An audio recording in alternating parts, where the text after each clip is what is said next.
नमस्कार दोस्तों, दूसरा अंक है। जैसे कि मैंने पहले कहा कि हम लोग बात करेंगे कि डिस्क क्या है और वो कैसी दिखती है। डिस्क बेसिकली इन बोन्स के बीच में पड़ी हुई स्ट्रक्चर है और अलग अलग लेवल्स पे ये डिस्क अपना काम करती है।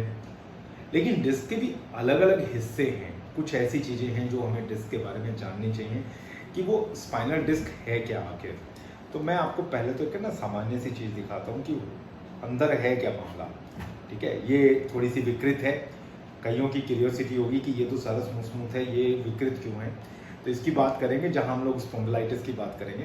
एक बार इसे साइड में रख देते हैं क्योंकि इसमें से मैं डिस्क नहीं निकाल पाऊंगा, इसकी सर्जरी संभव नहीं है और करनी भी नहीं चाहिए।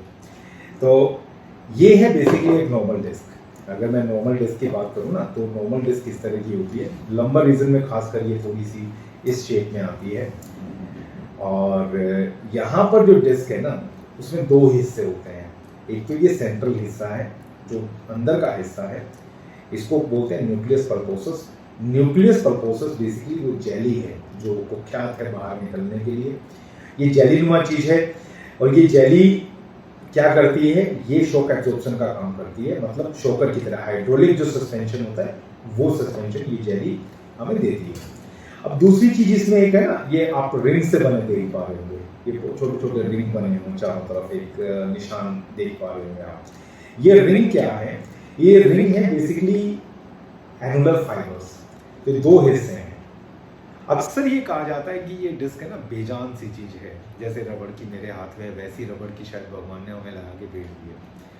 लेकिन मैं ये मानता हूँ और मेरा ये समझ रही है शुरू दिन से, पिछले 15-17 सालों से मैं लगातार इस पर काम करते करते एक चीज़ तो समझ गया हूँ कि भगवान ने कुछ भी है ना एक्स्ट्रा नहीं लगा रखा है आदमी के शरीर में, और जो लगा रखा है उसकी उपादेयता है और उसकी उपादेयता कभी नहीं खत्म होती। आप उसे किसी प्लास्टिक या किसी चीज़ से रिप्लेस नहीं कर सकते।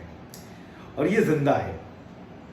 इसके जिंदा होने का सबूत है ना क्या है, वो खुद मॉडर्न मेडिकल साइंस देती है। इसमें जो न्यूट्रिशन आता है ना दोस्तों, वो न्यूट्रिशन कहाँ से आ रहा है? वो न्यूट्रिशन आता है दो जगह से। ये ऊपर की और नीचे की एंड प्लेट्स बोलते हैं। अगर ये आप एक अलग से स्ट्रक्चर देख पा रहे हो तो ये एंड प्लेट्स हैं। तो ये कार्टिलेज होते हैं, जैसे हर एक जोड़ में हर एक बोन के साथ जुड़ी हुई चीज़ें होती हैं, ये कार्टिलेज है। और ये कार्टिलेज क्या करती है, ये इसको पोषण देती है। और ये पोषण कैसे आता है, यहाँ से रक्त धीरे धीरे धीरे धीरे धीरे अंदर की तरफ जाता है और इसको इसका न्यूट्रिशन मिल जाता है।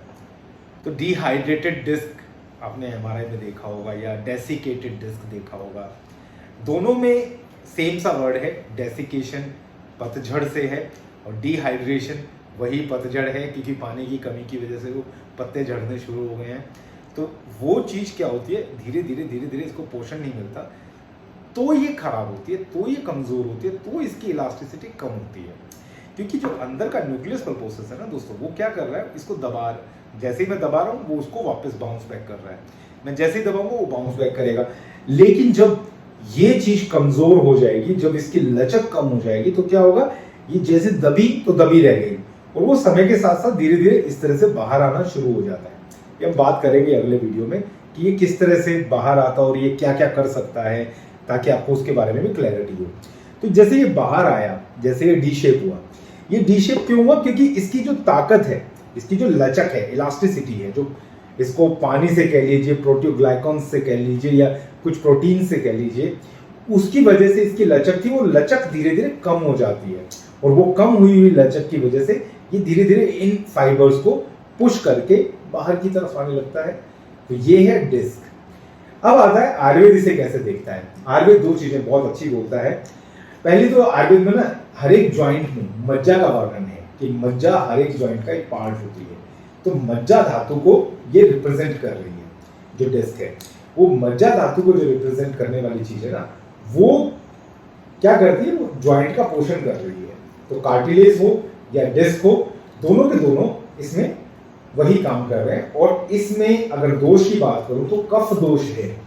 श्लेष आलिंगन है धातु से श्लेष्मा की उत्पत्ति होती है और उसे कफ कहा जाता है। हम कफ क्या करता है, कफ चीजों को जोड़ के रखता है, बांध के रखता है और उनको व्यवस्थित रखता है। तो इस व्यवस्था को जब कोई चीज चैलेंज कर देती है तो चैलेंज होती कहाँ आएगी वो चीज, वो रुखी हो जाएगी, क्योंकि कफ का क्षय हुआ है। तो अब कफ का पोषण करना है आपको इसमें, ठीक है ना, कफ का पोषण करना है। और लोग वात व्याधि की चिकित्सा क्योंकि आपको पेन हो रहा है, तो वो नहीं होना चाहिए। वो क्यों नहीं होना चाहिए? क्योंकि हमें इसका पोषण करना है, हमें इसका पोषण करना ही करना है ना। इसको संतर्पण चिकित्सा की आवश्यकता है, इसको नरिशमेंट करना है। चाहे डिजेनरेटिव डिस्क हो या बल्ज डिस्क हो, प्रोट्रूडेड डिस्क हो, कोई भी कंडीशन हो, आपको इसके पोषण के बिना इसे नेचुरल कंडीशन में नहीं लेके आ सकते। तो ये बात हुई डिस्क की। तो इस डिस्क को हम बचा भी सकते हैं और ये जिंदा भी है। ये कोई प्लास्टिक का टुकड़ा नहीं है जो आपकी मेरे शरीर में है, जिससे ये कहा जाता है ये तो खराब हो गई, इसे निकाल के नहीं डाल देते हैं। तो उसकी उपादेयता पे कभी हमें शक नहीं करना चाहिए। और कैसे ये डिस्क बाहर निकलती है, अगली बारी में हम उस बारे में बात करेंगे अगले वीडियो में, ताकि आपकी क्लैरिटी बढ़ती जाए और आप समझ सके कि एग्जैक्टली क्या समस्या है और आप उसे किस तरह से ठीक कर सकते हैं। तो दोस्तों बने रहिए सुखारी आयुर्वेद के साथ। अगर आप अपनी रिपोर्ट्स हमसे साझा करना चाहते हैं या कुछ पूछना चाहते हैं एमआरआई के बारे में कि आयुर्वेद से चिकित्सा संभव है या नहीं, तो प्लीज़ आप नीचे जो व्हाट्सएप नंबर दिया है उस पर अपनी रिपोर्ट्स भेजिए। मैं स्वयं रिपोर्ट देखकर आपको जवाब दिलवाने का प्रयास करूँगा। तो जुड़े रहिए सुखारी आयुर्वेद के साथ, बने रहिए और एंजॉय करते रहिए इस सीरीज़ को। अगर आप कुछ जानना चाहते हैं तो मैसेज कमेंट में कीजिएगा। नमस्कार दोस्तों।